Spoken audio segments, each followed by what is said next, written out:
Hi everyone, and welcome back to the channel. I'm glad you're here with me. Hello everyone, this is Rachel here, the Modern Shaman. Thanks for being with me for another YouTube Q&A video of the week. If you're new to this channel, then I am glad you're here. I always recommend that you check out my website, which is themodernshaman.net. I am a full-time psychic and seer, and so there are available information there if you would like to sit with me for one-on-one sessions, either remotely or in person here in my office in San Antonio, Texas. There's also information there on my teaching modules. My masterclass is available, as well as my spiritual entrepreneurship program.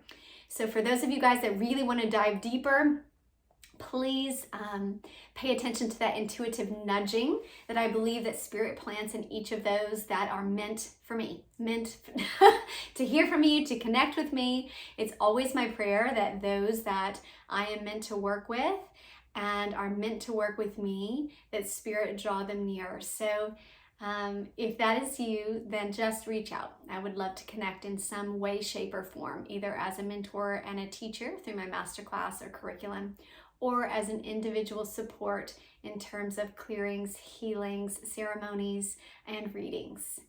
Okay, so I'm going to get on to the question of the week. This one was sent in from a viewer. She said, Rachel, I lost my husband a year ago to COVID, but I feel him around me all the time. I'd like to ask, how do I talk or communicate more clearly with him? Honestly, I wasn't into any of this stuff until he passed, and my desire to connect is so strong that it has me reaching out in all ways, shapes, and forms. I would appreciate any help and clarity you could give.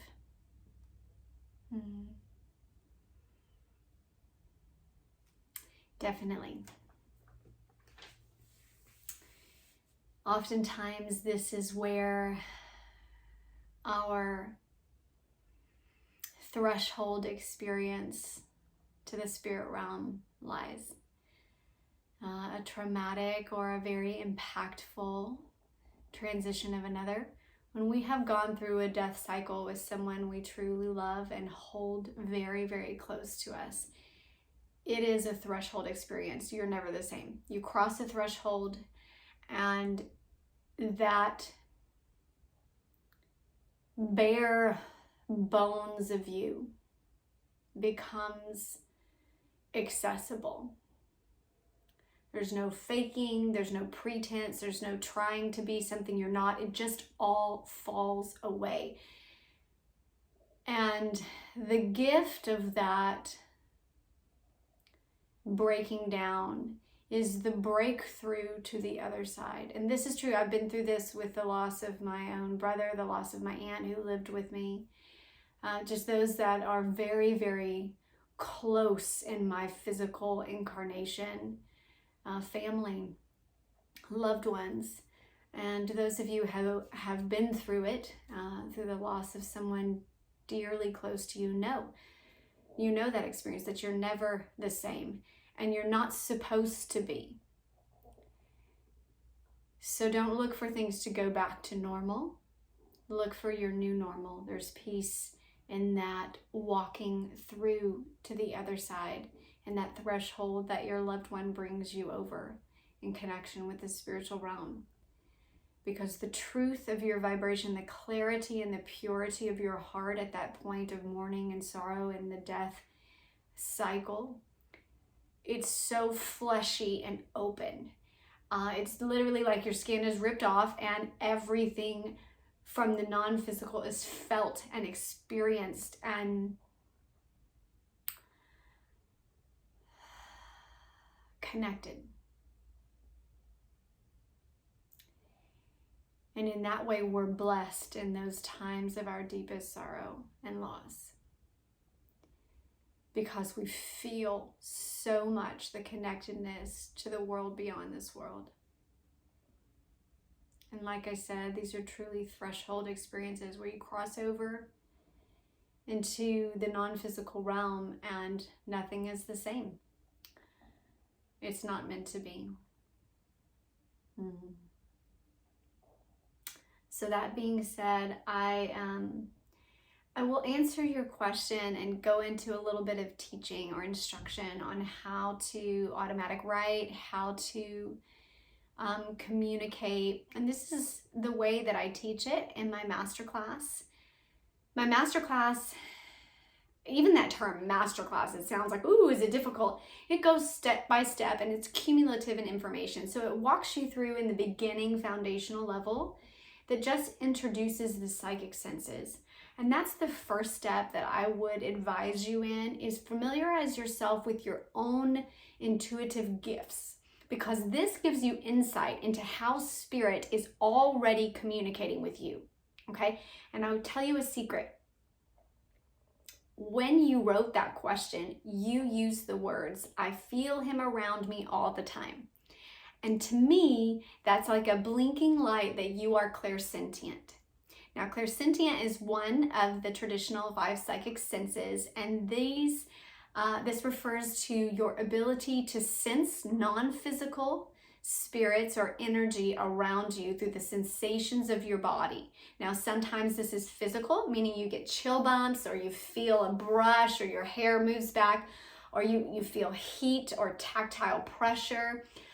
Sometimes you feel it within you, your heart's racing, or you start sweating, or like I said, the chill bumps.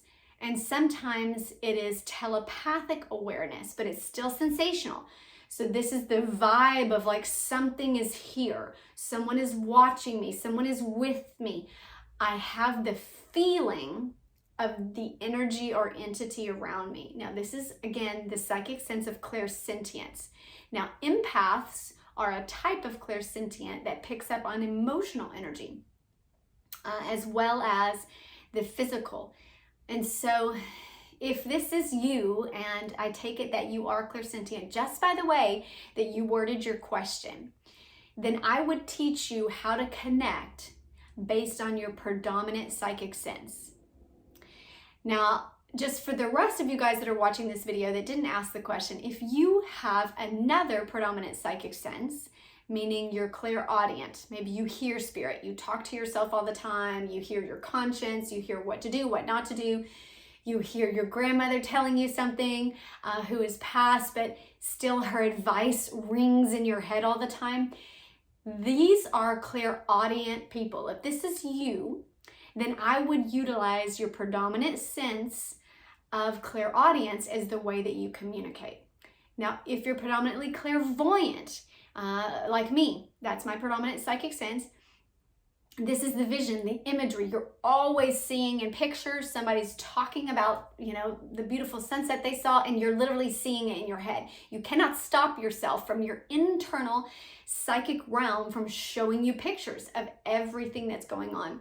If this is you and you live kind of in this world of imagery, you are probably clairvoyant as your most dominant psychic sense. Now, if this is you, then I would guide you through your communication through the visuals, okay? So when I go through this, I'm gonna speak to you who asked the question, but then I'm gonna try to broaden it a little bit to those of us that have other predominant psychic senses and may communicate in those ways differently.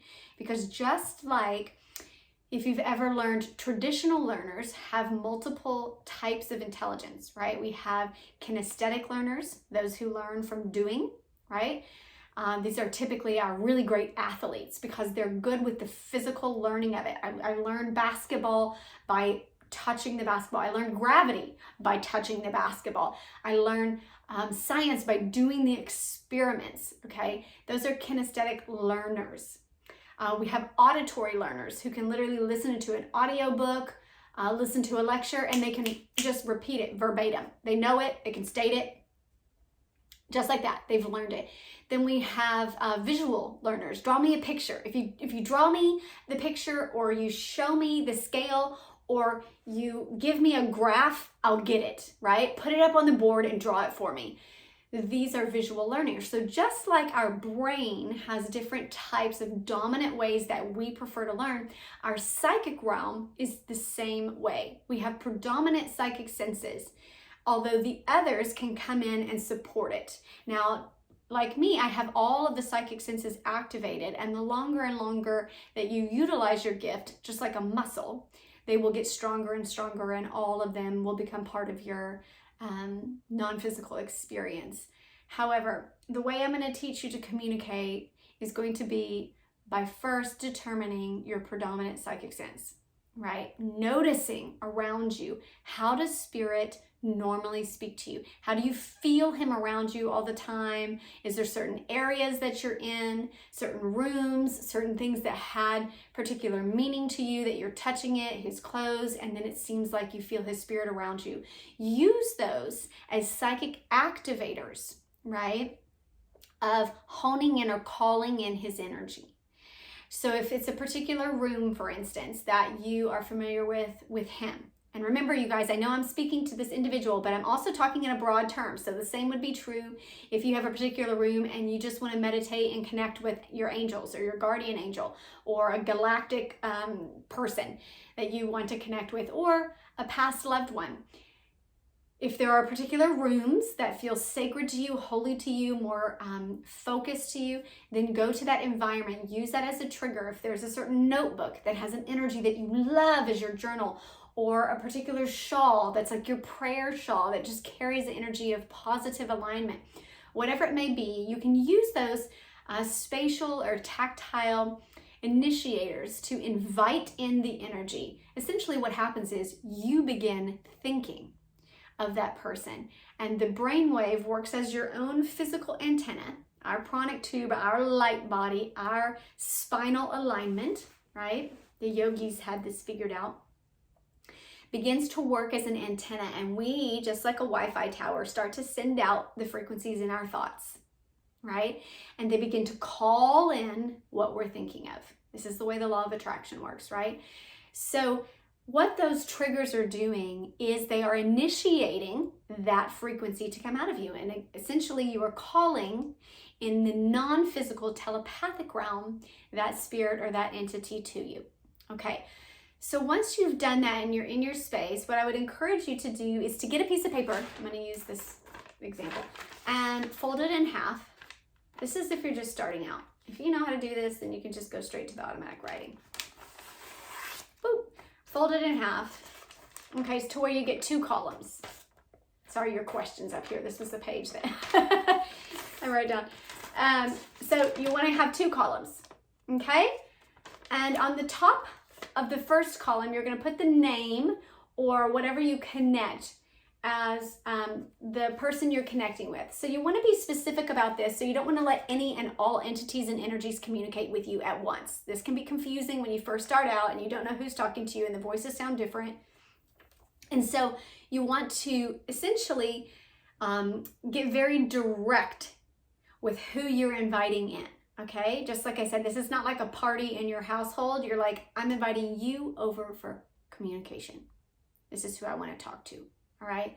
This is helpful when we're starting out in mediumship also, that we don't just open it up to any and all spirits before we're familiar with how to differentiate between who is who. First, we start with one. Okay, it's just organizational flow and giving us some clarity amongst the chaos. So not all spirits begin communicating, right? So you put down the name, okay? That's like a GPS coordinate, right? If you're going in your maps and you're typing in, where do you want to go? Who do you want to connect with, right? You get specific with that energy. Now, you'll notice that I mentioned you can use their name or an identifiable factor, because some of us have pet names for our loved ones, or we didn't, if it's a grandmother, we called him Mimi or Grandpa or whatever we called him, Gramps, and we never really called it by the real name. And so the energy is held, and the memories and the storage of our sense of connection to them in terms of our field and the strings and cords that connect us to our loved ones are more connected through particular pet names or whatever it is that we thought of, and we call them regularly in our mind and out loud.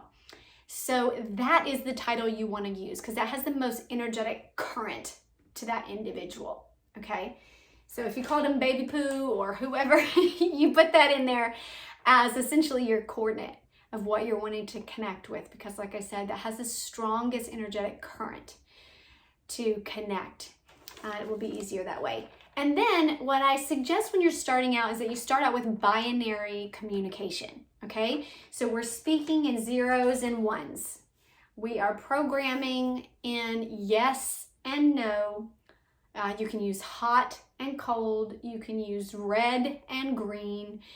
You'll notice that I'm giving examples to different dominant psychic senses. So if you are clairaudient, you can ask for yes or no answers to begin. If you're clairsentient, you feel it, you can ask for hot and cold or close and far away. Meaning I feel your presence really, really close to me as a yes, and far away like you don't care anything about it is a no. You can also, if you're clairvoyant and you can't necessarily see the people yet, like nodding their heads or whatnot, then you can ask for red light, green light. Red is a big no, green is a big blinking yes. Okay, now the reason we start with binary communication to develop our skill is because it hones us into the type of communication, and we get clarity of like, oh, this is a no, this is yes, this is a no, this is a yes, okay? And I always encourage people to start there. Like I said, if you are familiar with communicating, you've been communicating clairaudiently in your head, then you can start right into automatic writing and essentially just journaling the conversation that you're having in your head with your loved one. But as you're starting out, if you're totally unfamiliar with this realm, I recommend the 2 columns. You put their name on one side and you put the questions, okay? Now this, okay, so, sorry, I'm gonna put their name over here, your name over here. Who's talking to who? You have your questions on one side from you and you have your answers on one side from them, okay? And you just keep it clear, like I'm asking this, here's the yes or no answer. And just wait, go slow and wait every time. Pay attention to how it feels.